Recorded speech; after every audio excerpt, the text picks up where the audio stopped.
So who's your ideal customer then? Who are you targeting?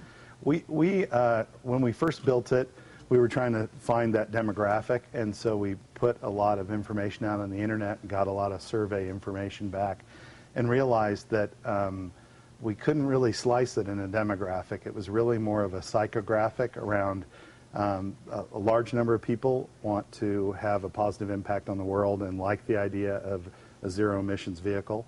A lot of people just like the idea of a motorcycle but have been too intimidated, so that's a big part of it. And then what we call aspirational riders. We think for every one of the people in the country who have a motorcycle license, there's 2 or 3 or maybe even 4 that have said, I've always wanted to have one, but. You're going to that mindset, early adopter, I want to do something good for the world mindset. And I know with the Prius, and one reason they think the Prius has actually been successful is because of its unique design, because people who want to drive hybrid technology want people to know they're driving hybrid technology. So did that go into this? Did you have to, it's a motorcycle, but it can't look like a traditional motorcycle? Exactly. That was one of the challenges, I would say, is we didn't want it to be a scooter, and we wanted it to be a real motorcycle. So we looked both at the past, at the heritage of motorcycles, and we wanted to somehow pull off both an homage to the past, the great motorcycling history, but clearly a slice of the future that you can own today. And we feel like we've succeeded in that because when we take it out to places where there's a lot of people that normally would not stop and talk or gawk or look at a motorcycle, stop and engage. So we're getting a lot of females, a lot of older people, kind of a broad spectrum. So that's one of the surprises is people look at it and they know it's something different, and then they quickly ask, is it electric or is it hybrid? We probably get the question, is it hybrid or where's the gas go? You know, and so when we tell them it's 100% electric, you plug it in anywhere, you plug in a laptop, the eyes get pretty big. People, you know, it takes them a moment to realize what they're seeing. And how long does it take to charge? It takes a little over 3 hours to charge, and that's with a normal outlet. So any place you can plug in a laptop. So the unique thing about this bike is the charging station is built in. So you don't have to go to a special charging station, although you can. You can just, anywhere you can run a regular cord into an outlet, which is available almost everywhere. So you've made it easy for people. That's the idea. Yeah. And is that something, I mean, to get Americans to change is not easy. Right. I mean, is that something you have to do you think? I think so. You know, we're very excited about all the stories about the infrastructure and the investment the government's making and rolling out infrastructure, but that's a number of years. So we said, what if we could sell 100,000 of these bikes to people and reduce the emissions by £1 billion before the infrastructure is even starting to roll out? So we think this is the opportunity for people that want to do something right now and make a difference and have a blast doing it. The other thing is you're not selling these at dealerships, at traditional motorcycle or automotive dealerships. You're selling them at Best Buy. Why?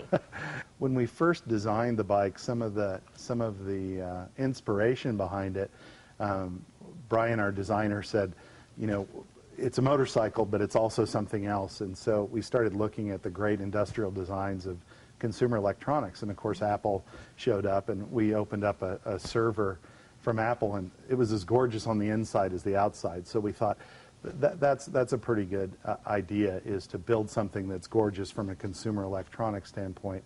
And then after we built the first prototype and we had a second set of parts laying around on the floor for the bike, it just kind of hit me and the team here. There's no motor, there's no gas, there's no plumbing, there's a bunch of black boxes, there's batteries, there's power supplies. Except for the wheels and tires, this looks like a server or a big pile of consumer electronics. And the light kind of went off. It's like, okay, this is a computer or consumer electronics you ride. So how do we sell a product like that? Because it's not going to have the rumble, it's not going to have the flames on the tank, it's not going to have the things that you think of when you go to a traditional motorcycle store. So we started thinking about and brainstorming on who would be the best people to sell consumer electronics. And to be honest, we thought of Sears and Target and Costco and Sam's Club, all those things. Sears already sells tires and batteries. Aren't they a natural one?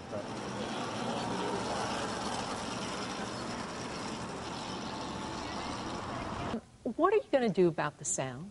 I mean, because it's quiet, which is great, Right. but if you're a motorcycle enthusiast, you want that rumble. Yeah, you know, to be 100% candid, the first time I rode the bike, I got on it and I thought, this is going to be a cool thing, but I have Ducatis and Harleys and I'm going to miss that. And the biggest surprise as I rode it around Ashland and downtown and back was suddenly you actually had a sense back that you lose in motorcycling. You put on a helmet and you have a rumble. You're pretty much isolated from the world. You don't hear pedestrians. You don't hear screeching tires. More than once, I've not heard an ambulance approaching, so, you know, with a loud motorcycle. So all of a sudden I realized it's actually a different kind of exhilaration. There's exhilaration to having a Harley when you twist the throttle and having acceleration. But with this, you actually get that acceleration, but it feels almost like effortless propulsion. And so it brought me back to a couple of times like when I was a kid and I stood on the pedals of the bike and put my arms out, flew down the hill. That's a little bit of the feeling you get here. When people think about motorcycles, it's aggression, it's power, it's speed, but there's something else that happens when you ride a motorcycle that you think that happens when you ride a motorcycle that this captures. Yeah.